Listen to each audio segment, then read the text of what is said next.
Hey there, and welcome to another Salazar's Cars video. This one will probably end up going in the S5 playlist, though it won't be an official rebuild video. Instead, I want to talk about something that, well, I've learned along the way. The fact that everything ends up costing more than you expect. See, I've spent a frick ton of money on this thing, and, well, if you wanted to buy like a fresh, clean example of a manual S5 today, assuming you could find one, it would cost you around $25,000, 20 to 25 if the mileage is right. This is not only a 100,000+ mile car as it stands, it's also a crash damaged car with now, or as you'll see in the next S5 video, a rebuilt title car.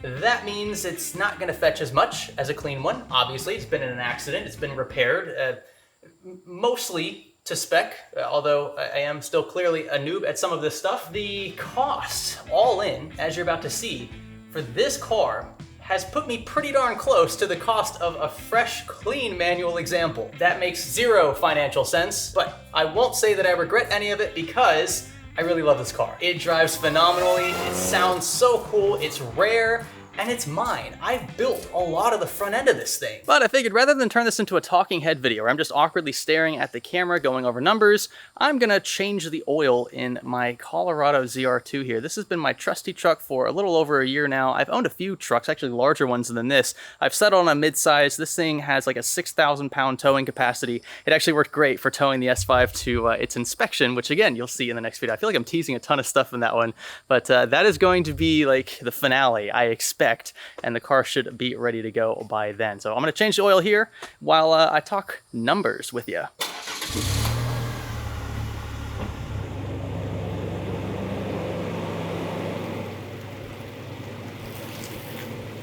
Let's kick things off with the auction results. This was obviously all new to me, so I did not know that it would cost almost $800 or thereabouts to actually buy a car on Copart, unless you're spending, I think, $75,000. That gives you somewhat of a credit, so a discount from Copart.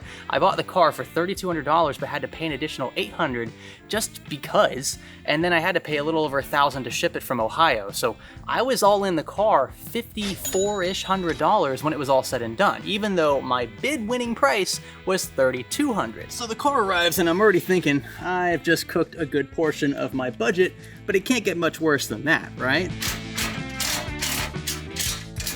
Boy, that's a heavy-duty skid plate. This entire list you're seeing here is pretty much everything I had to order at the onset. The obvious stuff, right? The bumper, well, I got around eventually to the bumper, the grills, the lights, the smaller engine bits, and this added up to a whopping total of over $10,000 when it was all said and done. Again, $5 grand or a little over that, plus 10 grand in just repair cost. And that's not including labor or time, although I'm trying, slowly but surely, to monetize my time here on YouTube. That puts us over 15 grand. Already a kind of crappy deal for a rebuilt title, high mileage manual S5. Again, I love the manual. I love the fact that I can rebuild a car like this with my own hands, so I'm not totally upset about it. But if you're looking at this purely from a financial perspective, it already doesn't make sense. I haven't even bought at this point things like the hood, and this doesn't include paint either, which we're doing right now. Small side note, so you can see this here is our oil filter. Gonna be pulling that off carefully in a moment. Everything under here is extremely hot though, because I thought it would be a great time to change my oil with the engine super toasty. Oh, and of course, not having a lift totally doesn't help. There we go with the draining. Had a bit of a spill, gonna have to clean this up. Go ahead and pop the cap here to get more of that oil below flowing. Oh, that was not a graceful removal at all. Now, early on in this process, I promised you transparency regarding the amount of money I make from YouTube directly for all of these videos. I'm starting off obviously with 0 subs, and that means I'm making $0 per video, but I have strived over the last few weeks to earn monetization. You sort of have to prove to YouTube that you're worthy of it, and I'm happy to report that since about the middle of June, we've been eligible for monetization, and that has resulted in this amount of money here, which doesn't seem like a lot in the grand scheme of things, but I am eternally grateful to all of you for supporting us with your viewership. This money does add up, and all of it, at this point especially, is getting thrown right back into these cars. Oh wow, that was fast. Looks like we are already fully drained. That is, of course, with the exception of our oil filter. Gonna get that off right now. Looks like it's only just over hand tight, which is nice. I still need to be careful though, because this oil is like 200 degrees Fahrenheit.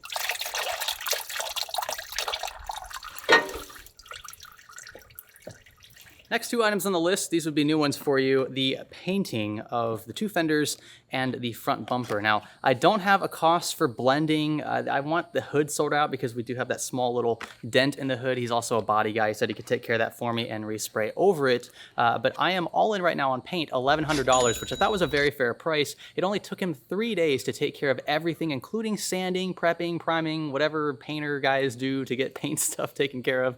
But I am excited to go pick this up tomorrow, actually, and see how they match just up front with the other panels on the car. Next on the list, an inevitable one, registration. That also includes the inspection needed for a rebuilt title. Again, you'll see this in the next video. That ended up costing $250 by itself, including a notary stamp to get the VINs lined up with my name and stuff. I guess it's like a VIN transfer out of state, so you need a notary for that. So all in, $250 for the inspection. That gave me a signed and sealed envelope with all the documents I needed to take to the DMV to then get the car registered and have an issued rebuilt title. That was actually a very straightforward part of the process. I don't want to spoil too much, but all in, including taxes, which yes, you do still have to pay on a totally crash damaged, like total loss car. I think it's silly that you buy a car that's completely like impossible to drive. It's just basically scrap at that point, and you decide to take it upon yourself to rebuild it. And by the time you rebuild it, Florida's like, yeah, you still got to pay sales tax on that car, even though you wouldn't have paid sales tax on that car if you never rebuilt it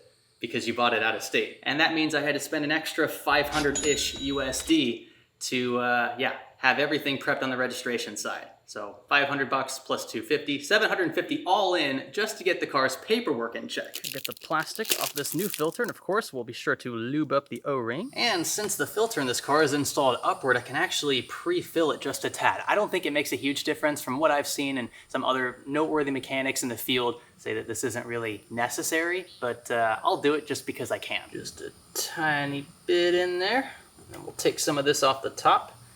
Get the O-ring all lubed. New filter going in. I think I'm just gonna hand tighten it, and then, yeah, I'm just gonna hand tighten it. I think we'll be okay. Also, I'm aware that some of you don't care for the truck stuff.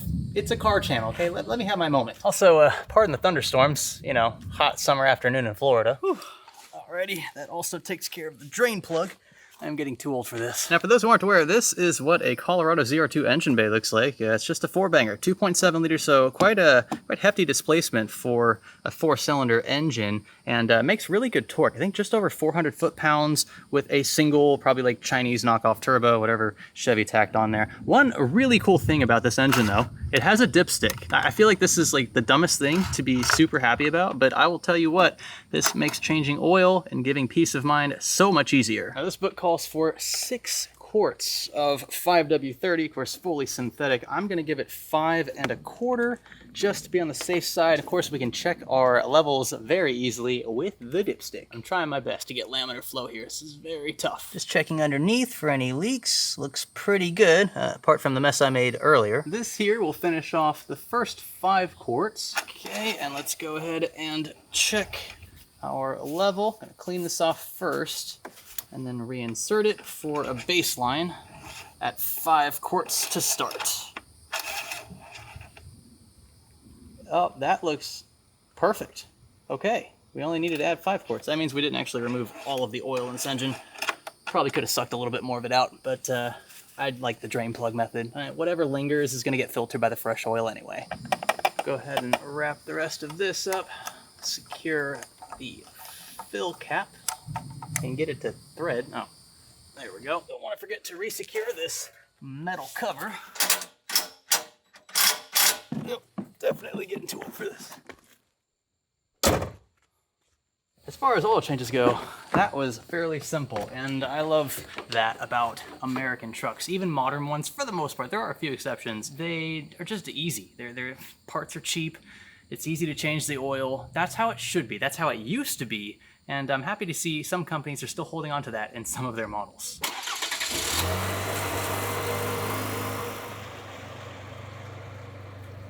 I'll whip out my scan tool and very easily be able to clear the change oil notification in the dash. Again, GM products, it's straightforward, and we should be good to go on that front. Thanks for coming along for the ride there. Figured since it was car related, I would toss it into a video like this. So the grand total, roughly, this isn't an official number, but it's pretty darn close to what I have spent on the S5 since the very beginning of this entire ordeal.